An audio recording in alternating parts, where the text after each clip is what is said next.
जय हिंद दोस्तों, मैं सुरेंद्र सर फिर से एक बार आपका स्वागत करता हूं अपनी YouTube channel M study team में। और आज का क्लास होगा दोस्त नंबर सिस्टम।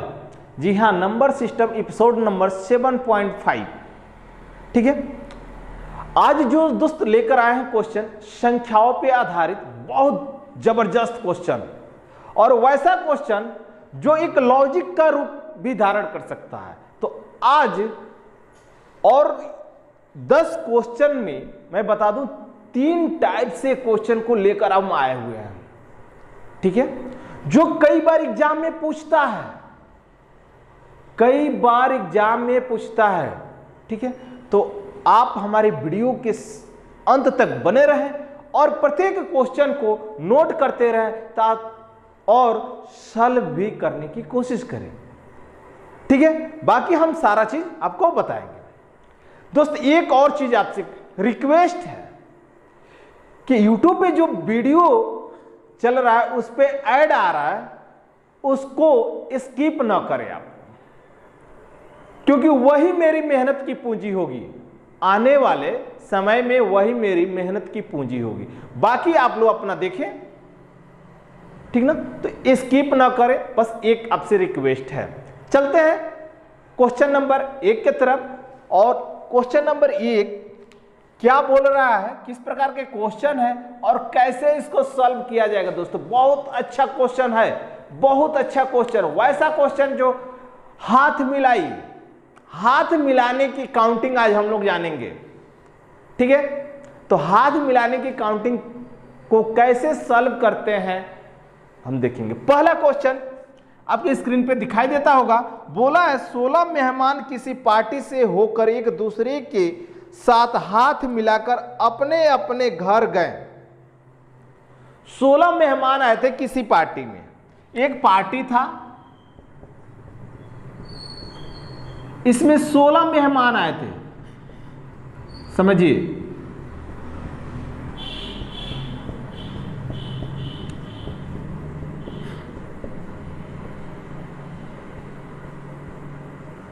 ठीक है,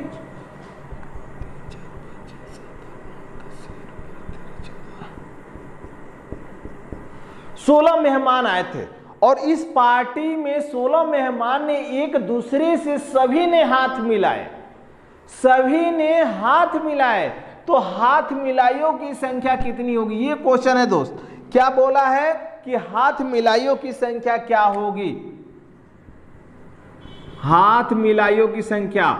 दोस्त, इस प्रकार से क्वेश्चन कई बार पूछा हुआ है, कई बार क्वेश्चन पूछा हुआ है एसएससी में, रेलवे में और आईबी में भी कई बार पूछा हुआ है, इंटेलिजेंस ब्यूरो में। इस प्रकार के क्वेश्चन कई बार इंटेलिजेंस ब्यूरो में पूछा हुआ है। इसलिए आज सोचे कि इस क्वेश्चन को भी आज हम आपको क्या करते हैं, सॉल्व कराते हैं, बताते हैं। ठीक है, अगर 16 व्यक्ति हैं इस पार्टी में शामिल होते हैं और सभी ने एक दूसरे से हाथ मिलाते हैं, तो हाथ मिलाइयों की संख्या क्या होगी। ठीक है दोस्त, इसका अगर फॉर्मूला देखा जाए तो फॉर्मूला होगा n इंटू n माइनस 1 और बाई में 2, ये आपका आंसर होगा। ठीक है, फॉर्मूला हाथ मिलाइयों की संख्या। देखते हैं कितना आएगा। n का वैल्यू हो जाएगा 16 गुणे 16 माइनस 1 यानी 15, अब बट्टे में हो जाएगा 2, ये कट जाएगा कितना 8, 15 वाटे 120, ये आपका आंसर होगा। यानी 16 आदमी एक दूसरे से हाथ मिलाते हैं तो हाथ मिलाइयों की संख्या जो हो जाएगी वो हो जाएगी 120। समझ में आ रहा है। अब ये प्रूव किया जाए कि कैसे होगा, तो प्रूव भी कर दिया जाए। चलिए देखते हैं। जैसे ए बी सी डी 4 व्यक्ति हैं, 4 व्यक्ति हैं, चारों एक दूसरे से हाथ मिलाते हैं, तो हाथ मिलाइयों की संख्या कितनी होगी। ध्यान दीजिएगा, अगर 4 काम लेते हैं तो 4 गुणे 2 3 बट्टे में 2, ये हो जाएगा कितना 6 हमारा इस फॉर्मूले से आंसर आ रहा है। तो क्या इसमें भी हम देख सकते हैं 6 आना चाहिए ना। चलिए देखते हैं कैसे। ये जो है 3 लोगों से हाथ मिलाता है, किसे किसे? 1 2 3, यानी फर्स्ट स्टेप में 3 लोगों से हाथ मिलाता है, ध्यान दीजिएगा। सेकेंड स्टेप में बी जो है सी और डी से हाथ मिलाता है, तो कितने बार? 2 बार, ठीक है। और उसके बाद थर्ड स्टेप में सी जो है केवल डी से हाथ मिलाता है, तो 1 बार। कितना आंसर होगा? 6 बार। आया समझ में? कितना इजी है कि नहीं? अब ये ध्यान दीजिए, अगर इसको हमें और तरीके से बनाना हो तो बहुत इजी हो जाएगा, बहुत इजी हो जाएगा। क्या? तो जितने भी संख्या देगा, जितनी संख्या देगा, जैसे मान लीजिए कि 4 दिया है और हाथ मिलाइयों की संख्या पूछ दिया है, ठीक ना, तो यहां पे 3, यानी इससे 1 कर लीजिए कम, क्या?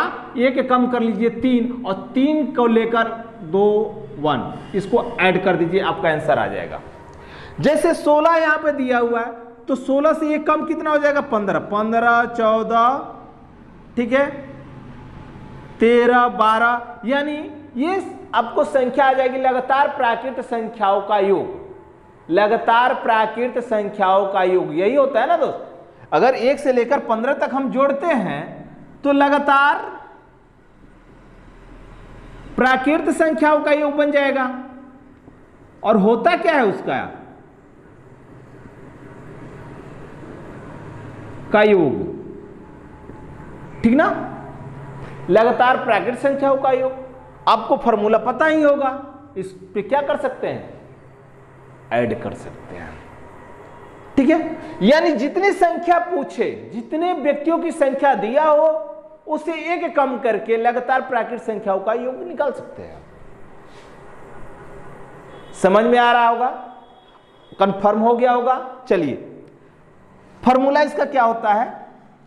लगातार प्राकृत संख्याओं का फॉर्मूला क्या होता है? n इंटू एन प्लस 1, अब बाई में होता है 2, तो n का मान क्या रखेंगे? क्योंकि यहां पे जो 4 दिया हुआ है उससे -1 करेंगे, 4 दिया है उससे -1 करेंगे, तो कितना हो जाएगा? 3। तो 3 गुणे कितना? तो 4, अब बटे में 2, ये हो जाएगा आपका 2, यानी 6। अगर इसको भी सॉल्व करते हैं आपका दिए हुए क्वेश्चन को भी, तो क्या लिखेंगे? 15 गुणे 16 अब बटे में 2, यानी ये क्या हो जाएगा? 8, 15 8 120, ये आपका आंसर होगा। अब तो आपको समझ में आ गया होगा, दोनों तरीके से आपको समझ में आ गया होगा कि अब हाथ मिलाइयों की संख्या कैसे निकाला जा सकता है, ठीक ना। अगर ये फॉर्मूला आप लोग भूल जाते हैं ना, तो बिल्कुल आसान तरीके से याद करने का विधि मैं बता दे रहा हूं, जिससे आप क्या कर सकते हैं? याद कर सकते हैं, ठीक है। याद करने का तरीका यही होगा आपका, देखिएगा, ध्यान दीजिएगा। जैसे अगर यहां पे अभी हम लोगों ने प्रूफ किया क्या कि 4 व्यक्तियों को रखा जाए A B C D, और इसको क्या किया जाए? इससे हाथ मिलाया जाए, एक दूसरे से हाथ मिलाया जाए। A मिलाता है B से, C से, D से, यानी 3 बार हुआ। B मिलाता है C और D से 2 बार हुआ। C मिलाता है D से, तो 1 बार हुआ। यानी ये लगातार 3 2 1, जितनी संख्या पूछा हुआ उससे -1 करके वहां तक लगातार संख्याओं को क्या कर दीजिए? ऐड कर दीजिए। यही आपका कंसेप्ट होगा पकड़ने का, फॉर्मूला याद करने का, ठीक है। चलते हैं नेक्स्ट क्वेश्चन की तरफ। थोड़ा सा इससे अलग होगा क्वेश्चन, मतलब सेम वही क्वेश्चन है लेकिन थोड़ा सा पलट दिया गया है। क्वेश्चन क्या बोला है? क्वेश्चन नंबर 2 आप देखिएगा, बोला किसी समारोह में प्रत्येक अतिथि अन्य किसी अतिथियों से सिर्फ 1 बार हाथ मिलाते हैं, सिर्फ 1 बार हाथ मिलाते हैं। यदि कुल 66 बार हाथ मिलाते हैं, हाथ मिलाइयों की संख्या दिया हुआ दोस्तों, क्या दिया हुआ है? हाथ मिलाई की संख्या, मिलाई की संख्या कितना दिया हुआ है? तो 66 दिया हुआ है। ठीक है, 66 दिया हुआ है। तो व्यक्तियों की संख्या कितनी होगी? व्यक्तियों की संख्या कितनी होगी, ये आपका क्वेश्चन है। अब पहले वाले क्वेश्चन में हम लोगों को व्यक्ति दिए थे, यानी व्यक्ति दिया गया था, हाथ मिलाई की संख्या निकालना था। अब हमें क्या हुआ, हाथ मिलाई की संख्या दे दिया गया, अब निकालना है व्यक्ति की संख्या। ठीक है, देखिए दो तरीके से बताएंगे, इसको फॉर्मूले मेथड से भी बताएंगे, ठीक है, और एक आसान लॉजिक के भी तरीके से बताएंगे। ठीक है, समझने की कोशिश कीजिए। फॉर्मूला क्या था? n into n minus 1 by में 2 इक्वल टू 60, यानी इसके बराबर इतना है। यही है क्वेश्चन, इसके बराबर इतना है। तो इसको अगर हम सॉल्व करते हैं तो n इंटू यानी n square minus n equal to 132। ठीक है, तो यहां पे क्या हो जाएगा? n स्क्वायर माइनस n, ये माइनस हो जाएगा, इधर आएगा तो 132 इक्वल टू 0। यह एक समीकरण बन गया। जब समीकरण बन गया तो अब इसको हम तोड़ेंगे, फर्स्ट इन लास्ट गुणा करेंगे तो n स्क्वायर माइनस हो जाएगा 12n प्लस में हो जाएगा 11n माइनस 132 इक्वल टू 0, यानी 132 को हमने तोड़ दिया, 132 को तोड़ दिया 11 यानी 12 टाइम्स में। ठीक है, ये होगा। 2 से भी तोड़ लीजिएगा, कोई दिक्कत नहीं है, क्योंकि हमें अंतर होना चाहिए, एक जो n हो जाता है। अब यहां से n कॉमन कर लेंगे तो n माइनस 12 बचेगा, और प्लस यहां पे 11 कॉमन कर लेंगे तो n माइनस 12 यहां पे बचेगा। ठीक है, तो n प्लस यह एक और यहां पे एक बन जाएगा n प्लस 11, ठीक ना, एक बचेगा n माइनस 12। तो n प्लस जो है इधर जाएगा तो माइनस में हो जाएगा, और ये माइनस में है, इक्वल टू के बाहर जाएगा तो प्लस में आ जाएगा। तो माइनस वाला तो कभी होगा नहीं, आंसर आपका 12 होगा। तो 12 संख्या है, व्यक्तियों की संख्या है, जो अगर एक दूसरे से हाथ मिलाते हैं एक बार तो आपको हाथ मिलाई की संख्या कितनी हो जाएगी? 66 हो जाएगी। एक फॉर्मूला हुआ। इस मेथड से अगर हम लोग बनाते हैं तो देखिए कहीं टाइम लग सकता है, पेज रॉप कर सकते हैं, ज्यादा जगह जो होगा आपको बढ़ जाएगा। खैर, हमें एग्जाम में जितना स्पीड रखना है रख सकते हैं, कोई दिक्कत नहीं है। स्पीड सबसे ज्यादा मायने रखता है एग्जाम में, ठीक ना। तो तरीका अलग अलग, अगर नहीं तरीका याद है तो आप इस मेथड से भी बना सकते हैं। अगर ये मेथड याद है, तरीका बनाने का है, तो फिर आप दूसरे मेथड से भी क्या कर सकते हैं, इसको सॉल्व कर सकते हैं। मेथड क्या होगा देखिए, बहुत इजी तरीका है। अब हम लोग जितना ये यहां पे काम कर रहे हैं फॉर्मूले मेथड से जो बनाए हुए हैं, ठीक ना, इसको इजी तरीके से कर सकते हैं। क्या कर सकते हैं, ध्यान दीजिएगा। ऑप्शन भी पहला सहारा ज्यादा होता है, लेकिन ऑप्शन से खैर कोई बातें नहीं है। हमें क्या करना है, जब हाथ मिलाइयों की संख्या दी है ना, 2 से हमेशा मल्टीप्लाई कर देना, हमेशा 2 से मल्टीप्लाई कर देना है। कितने से, तो 2 से मल्टीप्लाई कर देना है। और 2 से मल्टीप्लाई करेंगे तो 132 आ जाएगा। 132 का फैक्टोरियल तोड़ देंगे, ठीक ना, तो वैसा तोड़ेंगे जिसका अंतर सिर्फ 1 हो। तो ये आपका बड़े वाली संख्या जो होगा क्या होगा, आंसर होगा। ये ध्यान में रखिएगा, बड़ी वाली संख्या जो होगा आंसर हो जाएगा। समझ में आ गया होगा। बहुत इजी तरीका है, बहुत इजी तरीका है ये, अगर इस कंसेप्ट को पकड़ते हैं तो आप। ठीक है दोस्त, चलते हैं नेक्स्ट क्वेश्चन की तरफ। बहुत अच्छा क्वेश्चन लेकर आया है। क्वेश्चन नंबर 3 की तरफ देखते हैं क्या पूछा हुआ है।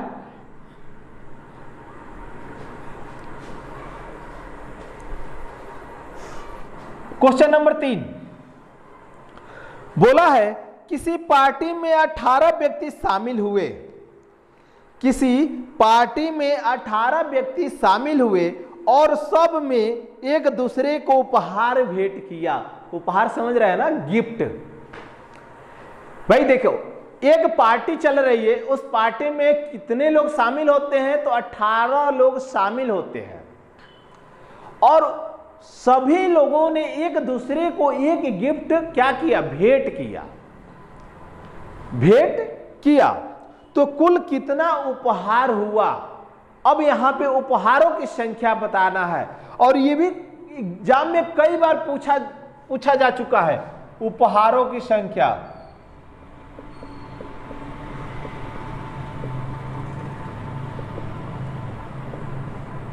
ये कई बार पूछा हुआ एग्जाम में।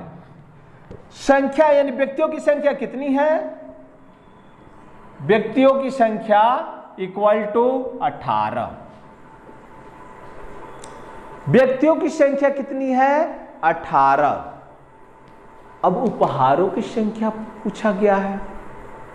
देखिए लॉजिक को पकड़ लीजिए, यहां पे लॉजिक पकड़ने के लिए हम बता रहे हैं। पहले ए बी सी 3 व्यक्ति हैं, तीनों ने एक दूसरे को उपहार दिए, तीनों ने एक दूसरे को उपहार दिए, तो उपहारों की संख्या कितनी हुई देखिएगा। ए ने दिया बी को, फिर ए ने दिया सी को, यानी 2 उपहार हुआ। ठीक है, बी ने दिया सी को और बी ने दिया ए को, फिर 2 उपहार हो गए। ठीक है, सी ने दिया ए को और बी को, यानी फिर 2 उपहार हो गए, यानी टोटल उपहारों की संख्या कितनी, 6 हो गई। आ रहा समझ में, टोटल उपहारों की संख्या कितनी हो रही है, 6 हो गई। अब हम देखेंगे कि 6 आया कैसे, 6 आया कैसे। अगर ऐसे करके हम 18 लोगों को निकालेंगे तो संभावना ही नहीं बनता है, क्योंकि टाइम लगेगा हमें। ठीक है, तो इस प्रकार से 2-3 ले लेंगे व्यक्तियों को। अगर लॉजिक निकालना चाहते हैं तो निकालिए इसको। अब देखिए 3 व्यक्ति हैं, 6 आया है, यानी 3 को 3 से भाग देंगे किसको, 6 से, यानी आंसर आएगा 2। यानी यहां पर ध्यान दीजिए कि 3 और -1, 3 और -1 ये आपका फॉर्मूला हो सकता है।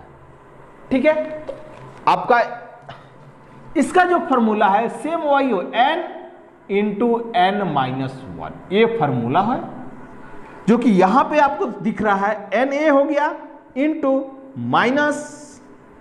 -n-1, यहां पे भी दिख रहा है। तो अब हम क्या कर सकते हैं, 18 × 17, 18 का स्क्वायर कितना होता है, 324 -18 = 306। गुणा करने का भी लॉजिक होना चाहिए, ठीक ना।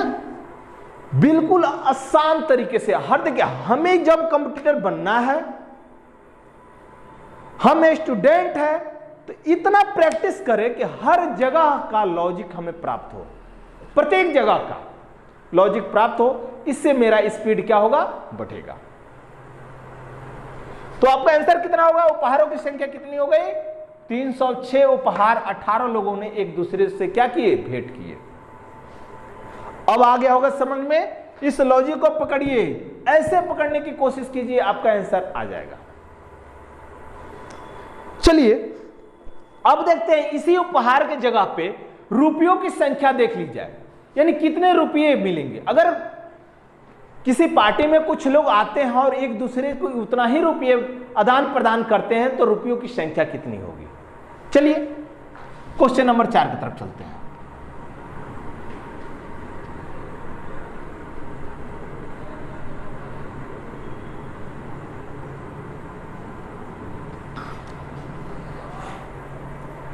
क्वेश्चन नंबर 4 आपकी स्क्रीन पर दिखाई देता होगा, ठीक ना। अब उसको रीड कीजिए, समझिए क्या बोल रहा है। देखिए बोला है 12 व्यक्तियों की एक समूह में सभी ने एक दूसरे से 20-20 रुपये आदान प्रदान किए, यानी भेंट के रूप में 20-20 रुपये क्या किए, भेंट किए। तो कुल रुपयों की संख्या कितनी थी, यानी कुल कितने रुपये थे, ये क्वेश्चन पूछा हुआ है क्वेश्चन नंबर 4 में।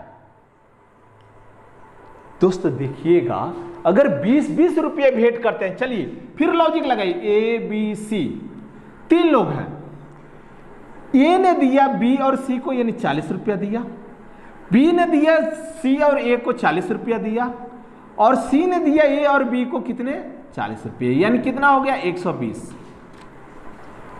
120 आया समझ में। अगर 20-20 रुपये वो लोग दे रहे हैं तो 120 रुपया 3 लोगों ने क्या किया, एक दूसरे को आदान प्रदान किया, यानी भेंट किया। उसी प्रकार 12 व्यक्तियों के बारे में बोला गया है, तो 12 व्यक्तियों को क्या कर देंगे, जोड़ेंगे। 12 व्यक्ति को जोड़ेंगे तो और बढ़ेगा ना। अगर देखिए यहां पे 3 व्यक्ति क्या है, अगर 4 व्यक्ति होगा तो कितना होगा, एक ए ने दिया 60 रुपया, बी ने दिया 60 रुपया, सी ने दिया 60 रुपया और डी ने दिया 60 रुपया, तो कितना हो रहा है 6 चौका 24, 240। 240 रुपये 4 ने मिलके दिए, ठीक है। इसी प्रकार हमको 12 लोगों को निकालना था। जब 12 लोगों को निकालेंगे दोस्तों कितना होगा, ये ध्यान में रखिएगा। तो इसका फॉर्मूला क्या होता है, चलिए देख लेते हैं। फॉर्मूला होता है m यानी man into m-1 into RS, ठीक है। चलिए 4 लोगों को पहले हम देख लेते हैं, क्या मेरा फॉर्मूला सही है। तो 4 गुणे 3 गुणे 20, ठीक है। तो 4 3 12, 12 दूना 24, 240 आ गया, जो कि हमने प्रूफ करके निकाला था, ठीक ना, एक एक करके निकाला था। 240 यहां पे भी आया और यहां पे भी 240 आ गया। तो अब 12 आदमियों को निकाल सकते हैं, 12 गुणे 11 गुणे 20, ठीक है। तो 12 गुणे 11 132, अगुणे में 2, यानी कितना हो जाएगा 264 पे 1 0, यानी 2640 रुपया टोटल पैसे आदान प्रदान किए गए। तो आपका ऑप्शन होगा क्या 2640, ऑप्शन नंबर ए। तो समझ में आ गया होगा। ये जो 4 क्वेश्चन है मोस्ट इंपोर्टेंट क्वेश्चन है, मोस्ट इंपोर्टेंट क्वेश्चन है ये 4 क्वेश्चन जो कई बार एग्जाम में पूछा गया है। तो इसको आप लोग चारों क्वेश्चन को नोट कर लीजिए, सॉल्यूशन को समझ लीजिए, ताकि कभी भी आप लाइफ में नहीं भूलेंगे। अगर ये मेरा कंसेप्ट अपनाते हैं तो कभी भी लाइफ में नहीं भूलेंगे, ये मेरा गारंटी है। चलिए अब चलते हैं नेक्स्ट टाइप के क्वेश्चन लेकर। क्वेश्चन नंबर 5 क्या है। क्वेश्चन नंबर 5 भी जो होता है ना बहुत उलझावना होता है दोस्तों, उसमें तो बड़े बड़े लोग फंसते हैं। खैर कोई बात नहीं, समझने की कोशिश कीजिएगा तो आप समझ जाइएगा। देखिए हम कोई भी क्वेश्चन हम प्रूफ के साथ उसको सॉल्व करेंगे, ठीक ना। तो एक कॉन्फिडेंस बनाइए अपने अंदर कि हमें प्रूफ होना चाहिए। जब आपको डाउट लगे अपने मन में तो आप क्या कीजिए, प्रूफ करना सीखिए। क्वेश्चन नंबर 5 बोला है 1000 व्यक्तियों के एक समूह में, 1000 व्यक्तियों के एक समूह में 1000 व्यक्ति हैं। इस समूह में 2 प्रकार के 760 हिंदी बोल सकते हैं। लीजिए हिंदी जो है 760 बोलने वाले हैं व्यक्ति, और अंग्रेजी 530, इंग्लिश 530 बोल सकते हैं। तो अंग्रेजी बोलने वालों की संख्या कितनी होगी, ये है क्वेश्चन। अब आपको समझ में आया होगा कि 760 530 1000 आदमी है, 1000 आदमी है, 1000 व्यक्ति ही है, और उससे अधिक ही भाषा बोलने वाले। दोस्त ये बताइए हम लोग भाषा क्या क्या बोलते हैं। भोजपुरी बोल सकते हैं, हिंदी बोल सकते हैं, थोड़ा बहुत इंग्लिश भी बोल सकते हैं कि नहीं बोल सकते हैं। तो अब बताइए, एक व्यक्ति जब 3 लैंग्वेज बोल सकता है आसानी से, तो 1000 व्यक्तियों में कुछ और लोग डबल नहीं बोल सकते हैं भाषा? बोल सकते हैं कि नहीं बोल सकते हैं? अगर ये ध्यान दीजिएगा, 760 और 530 अगर हम ऐड कर देते हैं तो टोटल कितना हो जाएगा? 7 5 12 यानी 1290 व्यक्ति हो जाएंगे, ठीक ना?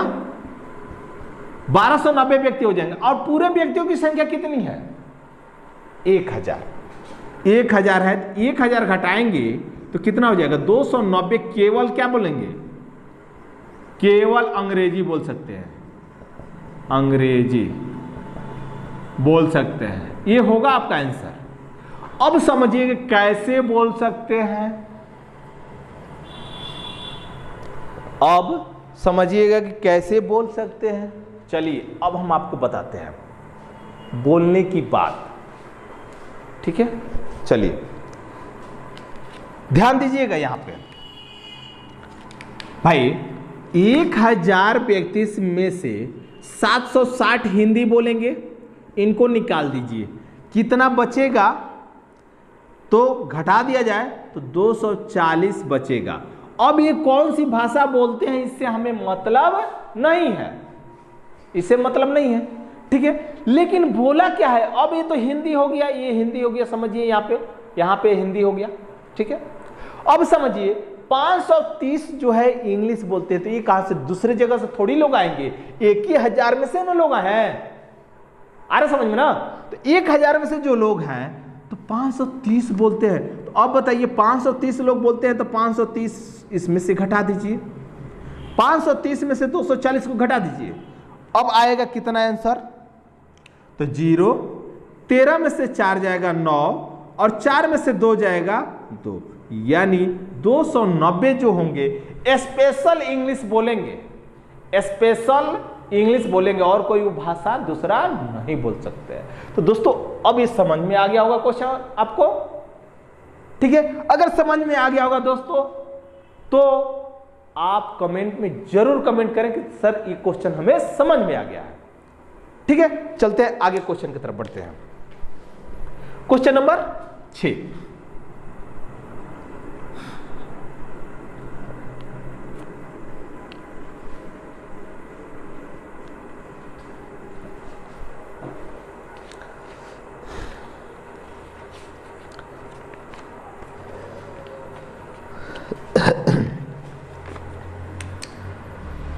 क्वेश्चन नंबर 6 क्या बोलता है? आपको स्क्रीन पे दिखाई भी देता होगा क्वेश्चन।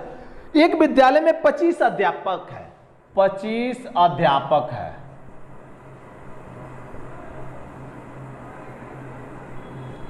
25 अध्यापक है जो गणित तथा भौतिक पढ़ाते हैं, गणित तथा भौतिक पढ़ाते हैं। इनमें 15 भौतिकी तथा 3 भौतिकी एवं गणित दोनों पढ़ाते हैं। चलिए देखिएगा, 15 लोग भौतिक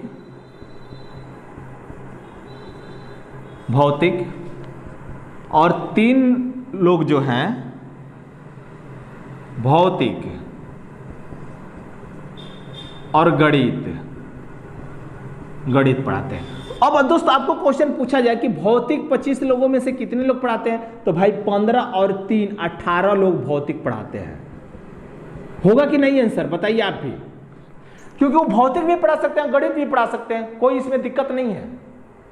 हमारे यहां पता है जो प्राइमरी स्कूल के मैं बात बता रहा हूं, सरकारी जो जिनके मन में आ जाए वो सब्जेक्ट पढ़ा देते हैं, जो जिनके मन में आए।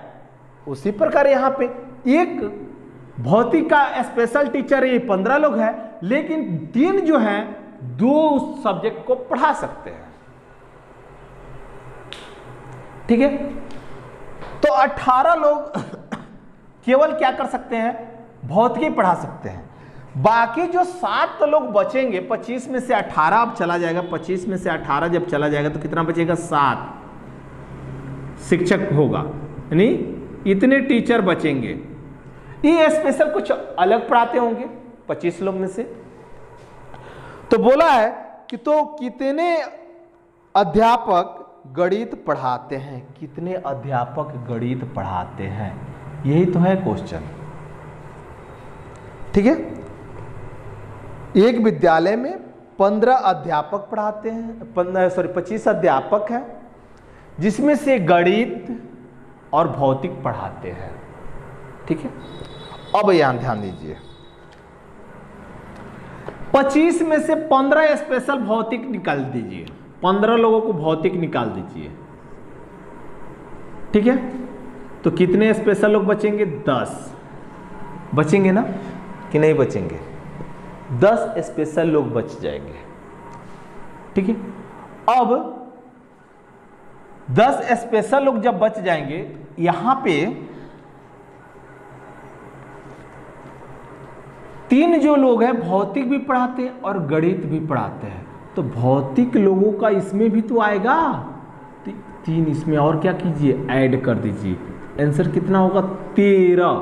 13 जो अध्यापक हैं वह क्या पढ़ा सकते हैं? गणित पढ़ा सकते हैं। आया समझ में? 13 जो लोग हैं वो क्या कर सकते हैं? केवल गणित पढ़ा सकते हैं, केवल नहीं, दोनों, यानी केवल गणित तो पूछा ही है, लेकिन गणित भी पढ़ा सकते हैं, क्योंकि उसमें 3 लोग जो है फिजिक्स और गणित दोनों पढ़ाते हैं, फिजिक्स और मैथ। समझ में आ गया होगा क्वेश्चन? ठीक है, तो ये आपका आंसर होगा क्या? सी, ऑप्शन नंबर सी। चलिए नेक्स्ट क्वेश्चन।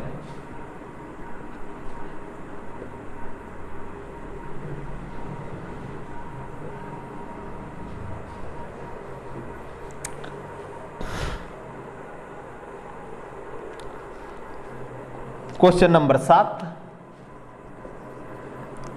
एक कक्षा में 60 छात्र हैं, एक कक्षा में 60 छात्र हैं, यानी कितने छात्र हैं भाई? 60 छात्र हैं।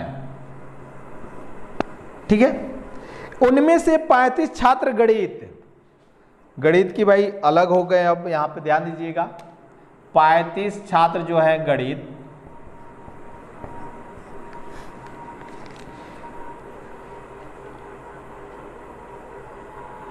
पढ़ते हैं और 20 छात्र गणित और रसायन विज्ञान दोनों पढ़ते हैं। 20 जो है गणित प्लस रसायन विज्ञान दोनों पढ़ते हैं। तो पूछा है केवल रसायन विज्ञान पढ़ने वाले छात्रों की संख्या क्या होगी?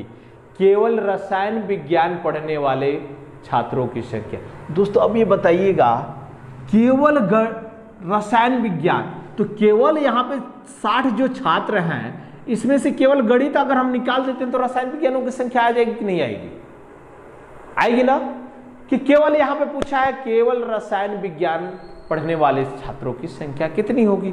तो इसमें सिंपल सा यही वर्क है, 60 - 35 = 25। ये आपका आंसर होगा, केवल रसायन विज्ञान पढ़ने वालों छात्रों की संख्या। Answer option number B.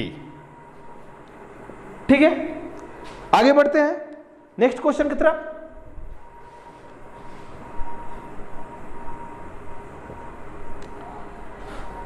Question number 8,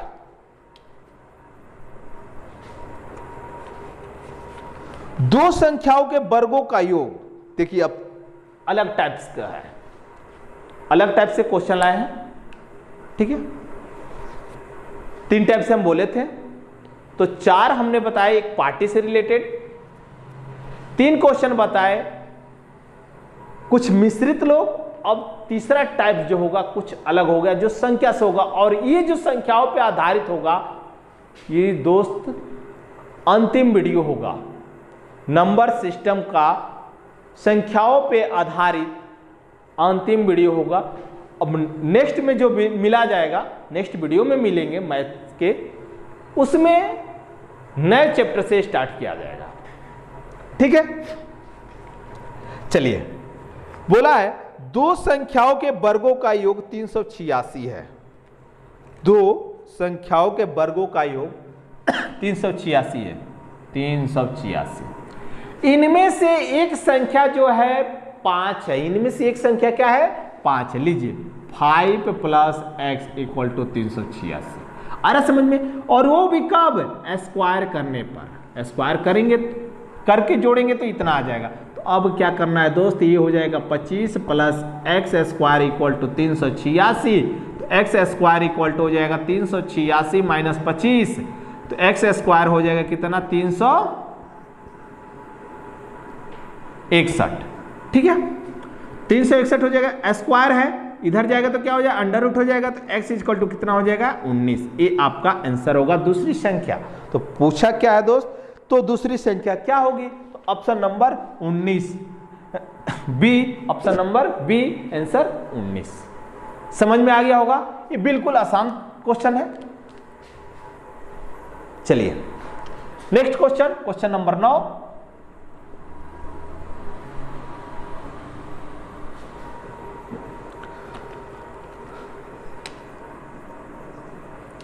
दो धनात्मक संख्याओं का गुणनफल 2500 है। दो धनात्मक संख्याओं का गुणनफल यानी x × y = जो है 2500 है। एक क्वेश्चन दिया हुआ है, यदि एक संख्या दूसरी संख्या की 4 गुनी है तो दोनों संख्याओं का योग क्या होगा। देखिए बहुत आसान है, लेकिन समझने की कोशिश कीजिए। एक संख्या जो है दूसरी संख्या की 4 गुनी है, तो जब 4 गुनी है तो कोई एक संख्या को 4 गुनी मान ले। अगर 1 गुनी ये होगी तो 4 गुनी ये होगी, चाहे 1 गुनी ये होगी तो 4 गुनी ये होगी। तो 4 गुनी और 1 गुनी को गुणा किया गया है तो 2500 आया है। तो 4x और x को गुणा करेंगे तो कितना हो जाएगा 4x² = कितना 2500। ठीक है, तो x² = कितना हो जाएगा 2500/4। 4 से डिवाइड हो जाएगा, कितना आएगा 625। तो x² = 625 स्क्वायर यहां से हटेगा ये तो इधर आकर रूट में हो जाएगा, तो x = कितना हो जाएगा 25। तो x का मान कितना आ गया दोस्त 25, तो y 4x का मान कितना होगा, x का मान जब 25 आ गया तो 4x का मान 25 चौका 100। ये दो संख्याएं होगी जो एक दूसरे के 4 गुना भी है, गुणा करने पर 25 भी आएगा, 2500 आ जाएगा। तो ये आपका आंसर होगा। तो ऑप्शन इसमें क्या बोला है कि दोनों संख्याओं का योग क्या होगा, तो दोनों संख्याओं का योग जोड़ दीजिए, कितना हो जाएगा 125। ये आपका आंसर होगा, करेक्ट आंसर होगा 125। समझ में आ गया होगा। चलिए नेक्स्ट क्वेश्चन की तरफ बढ़ते हैं, क्वेश्चन नंबर 10। और नंबर सिस्टम का ये अंतिम क्वेश्चन होगा मेरा। ठीक है,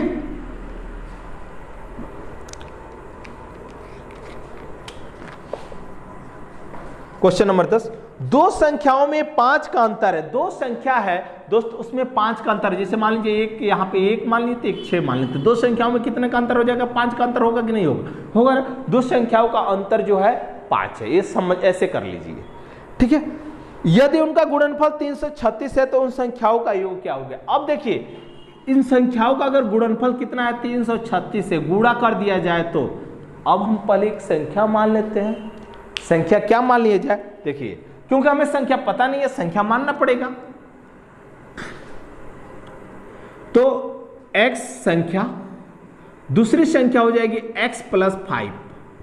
5 अधिक है ना, जो 5 अधिक है कि नहीं है ना 5 अधिक। जब 5 अधिक है तो अब हम इसको गुणा कर दिया जाए। ठीक है, तो कितना हो जाएगा x² + 5x = 336।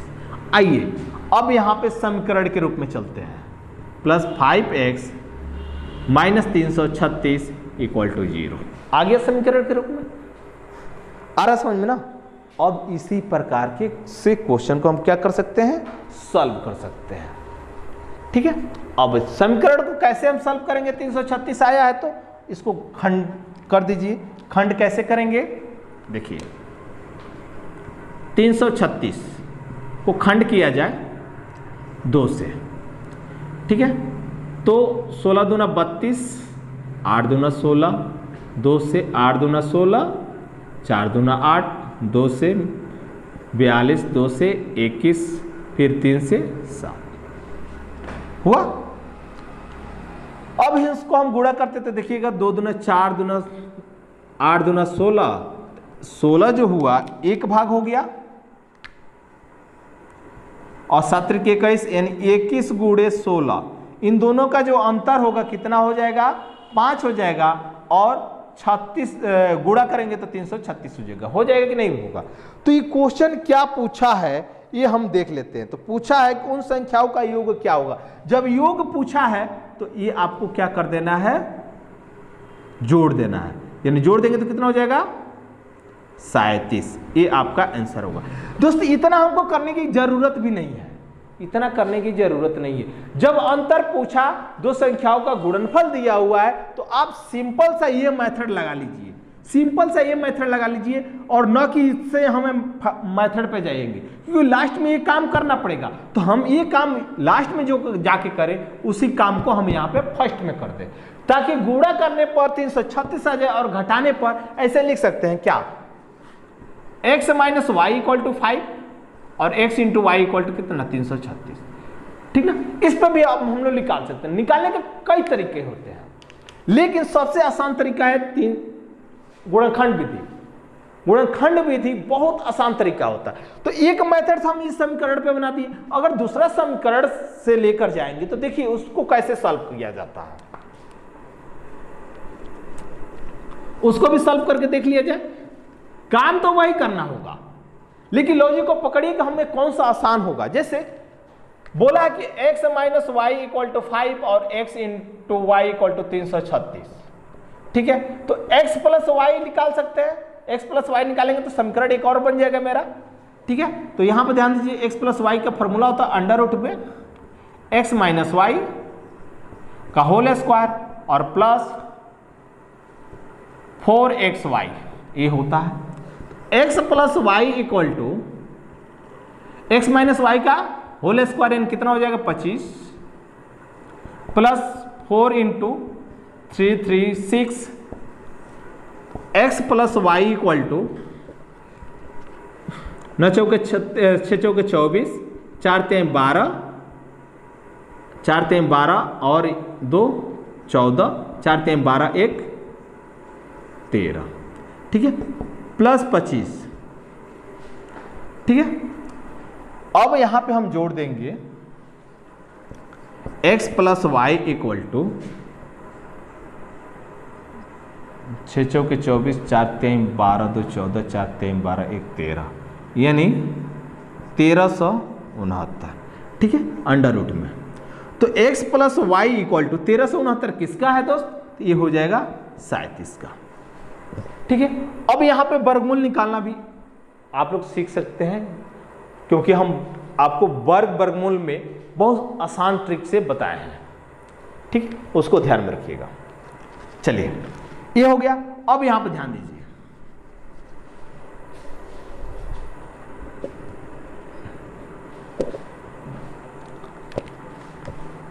x plus Y equal to X minus Y equal to 5 और x plus Y equal to कितना 37। अब ये कट जाएगा 2x इक्वल टू 42, तो x इक्वल टू 21, तो y इक्वल टू हो जाएगा कितना, x का मान यहाँ पे अगर 21 रखते हैं तो y इक्वल टू हो जाएगा 37 माइनस 21, ये हो जाएगा 16। अब दो संख्या निकल गया 21 और 16, 21 प्लस 16 को ऐड कर देंगे तो कितना हो जाएगा 37, ये आपका आंसर होगा। तो इतना हमको करने की क्या जरूरत है, समीकरण ले जाने की क्या जरूरत है, अगर जब हमको पता हो गया कि x minus Y equal to 5 और x into Y equal to 336 यानी 336, तो 336 को ही हम गुणनखंड कर दें तो ये आपको यहीं पे हम बैठा सकते हैं, जिसका अंतर केवल 5 रखना है, बाकी गुणनफल तो 336 आएगा ही आएगा। तो इतना देखकर आप क्या कर सकते हैं, आंसर ला सकते हैं। ठीक है दोस्तों, तो आज के लिए आज ये समझ में आया होगा क्वेश्चन, और बहुत मजा आया होगा दोस्त क्वेश्चन में। आज के लिए इतना ही, फिर मिलते हैं नेक्स्ट वीडियो में, तब तक के लिए धन्यवाद। जय हिंद दोस्तों।